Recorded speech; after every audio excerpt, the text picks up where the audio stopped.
Charting Toward Intimacy covers mature topics. Listener discretion is advised. What do you do when sex gets completely derailed by a foot cramp, a knock at the door, or your brain just totally bailing on the mood? In this episode, we are diving into the next level mindset work that it takes to get back into it on purpose. You're going to learn how to manage those intrusive thoughts, refocus your desire, and re-engage with your spouse even after interruptions. Welcome to Charting Toward Intimacy, the podcast for Catholic women that helps you improve your sex life, strengthen your marriage, and embrace God's design for love. My name is Ellen Holloway, and let's get started. So what happens when sex gets derailed? When some kind of an interruption happens and you were like getting in the mood, things were working, things were going in the right direction, and then somebody walks in the door. A dog jumps on your bed. Your foot cramps. Like something happens. Maybe you have to go to the bathroom. Like something happens that just derails sex. How do we get back into it? And this, you guys, this is like leveling up your intimacy, leveling up your ability to manage your mind, leveling up your desire to unite with your spouse. Like this is not easy mode, what I'm going to talk to you about in this episode. This is like, if you're like, yep, I want to take it to the next level. I want to put my marriage in the number one spot. I want this to matter more than anything else. And I'm willing to put my husband in front of myself. And I'm willing to put my marriage in front of myself.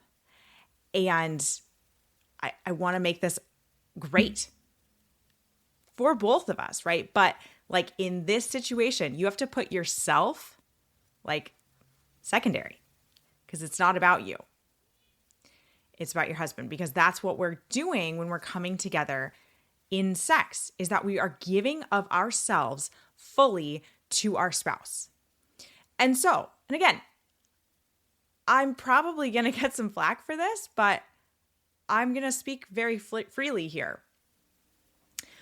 When sex gets derailed, it's actually incredibly selfish of us as women to be like, nope, I just can't get back in the mood. Because that's saying, ultimately, that I don't care enough to do the hard work, the very hard work, to get back in the mood and to make this happen. Now, sometimes you actually don't care enough to do the hard work, and that is okay. It's important to communicate that, but it is okay to say, this is actually too hard right now, and I don't care enough to do the hard work, but that is ultimately what it is. It's not the fault of the dog that jumped on the bed, the foot cramp, the having to go to the bathroom, the kid that walked in. It's not their fault. You have the opportunity to make a decision. And your decision is either I'm going to choose to do the hard thing right now and get myself back into the moment and, manage my mind through this and all of the thoughts that are going on in my head. And we're going to get back into it. Or you're going to choose to say it's going to be too hard to do that. And I am choosing to not get back in the mood. It has, in so many ways, very little to do with the interruption. Because the interruption is just a circumstance that happened. But you are the one that controls your own body. You're the one that controls your own mind. And when that interruption happens, you have a whole bunch of thoughts flooding. And probably some of the main thoughts that are flooding through your mind is, I can't get back in the mood. This interruption ruined the mood. Just like things like that, like very declarative statements that are saying it's not possible to get back in the mood. But it is. It is, and I know that from personal experience. And I also know from personal experience that it is incredibly hard, which is why I started this episode by saying this is the next level. This is when you want to level up and make your marriage your top priority below God. When you want to put your husband first, when you want to put your marriage and your unity and your intimacy first. That's what this is. Okay? So, what are we going to do? The interruption happens, whatever that interruption is, right? The power goes out. Somebody farts, like whatever the interruption is that like throws you off. This moment right here, you go to battle with your mind. You have to like literally, well, figuratively, I'm sorry. You have to figuratively roll up your sleeves. And if it helps, like imagine a scene where you are going to fight your brain, because your brain is going to do everything in its power to derail this situation and try to put blame on the circumstance that happened. It's going to try to put blame on the 4-year-old who walked in. It's going to put blame on the dog that jumped on the bed.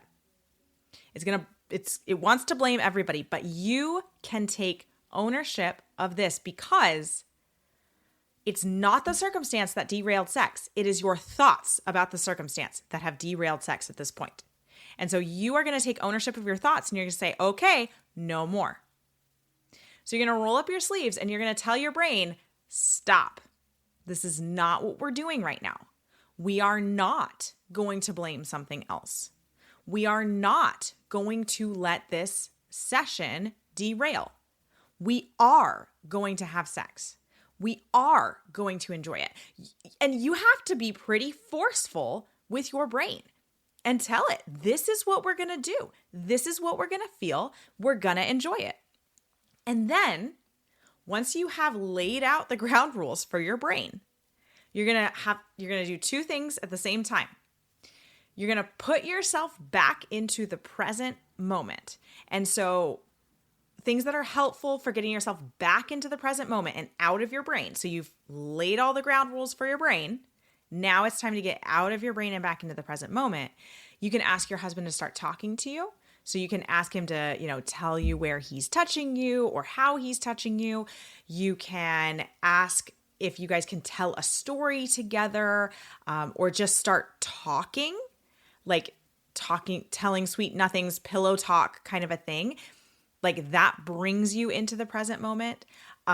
Just really like thinking through what he is doing, right? So like having an internal monologue of, my husband is running his hand down my thigh. Now he's touching my knee. Now he's touching my foot. Like really being aware of like where he's touching you and like having that internal monologue of what is going on in the moment.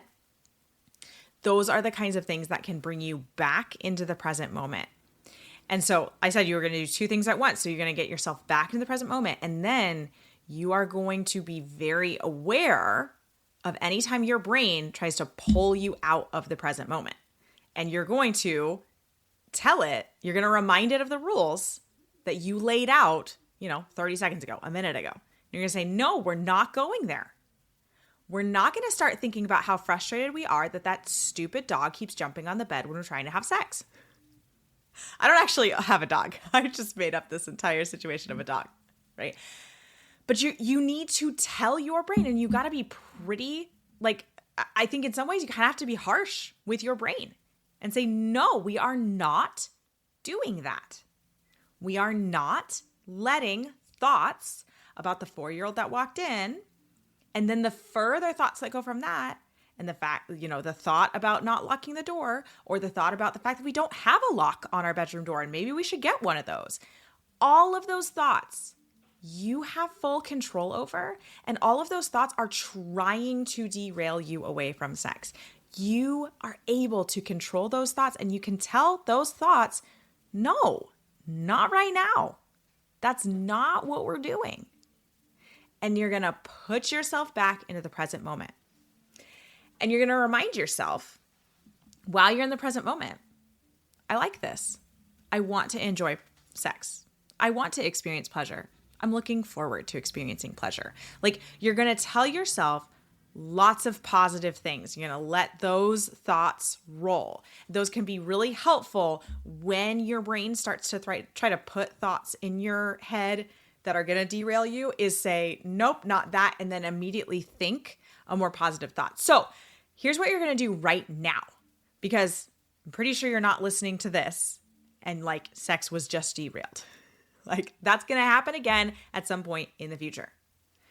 So what you're going to do right now is I want you to jot down those positive thoughts that you are going to combat all of the derailing thoughts with. So I want to be here. I want to have sex. I'm excited to feel pleasure. I'm looking forward to this orgasm. I love my husband. Like those thoughts. I want you to just like brainstorm a good list. I mean, like 10 would be awesome.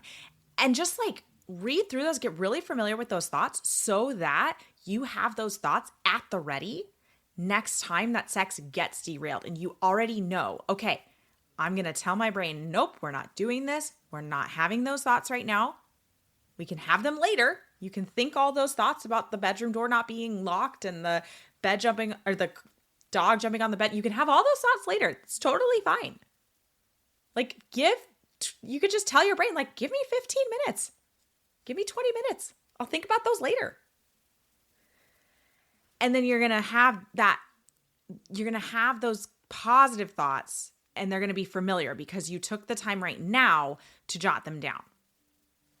And then after you've jot them down, if you have some more time, or if you want to like better prepare yourself for the next time that sex tries to get derailed, I want you to like think of ways, maybe think of ways that have happened in the past or possibilities that can happen in the future of like ways that in the past sex got derailed or things that could happen.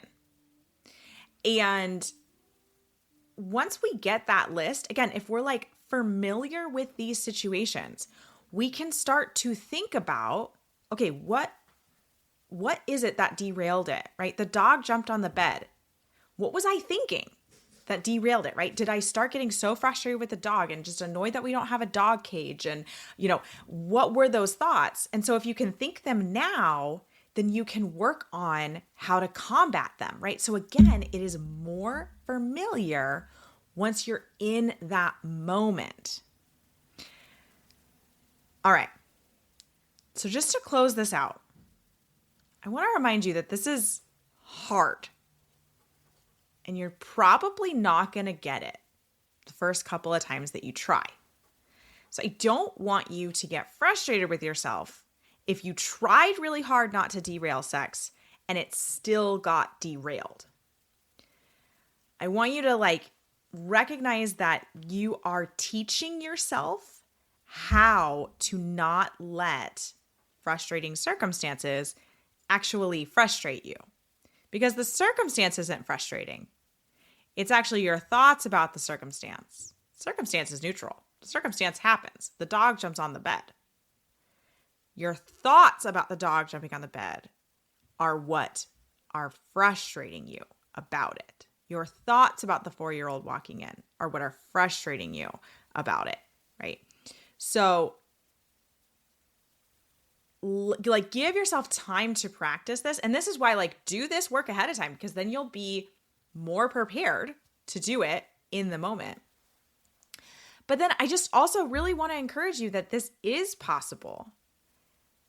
And you are the one that has all of the power in this situation to not let sex get derailed. It is absolutely within your power, and it is up to you. Like it is how you manage what your thoughts are that allow you to not let sex get derailed. You can do it. I believe in you.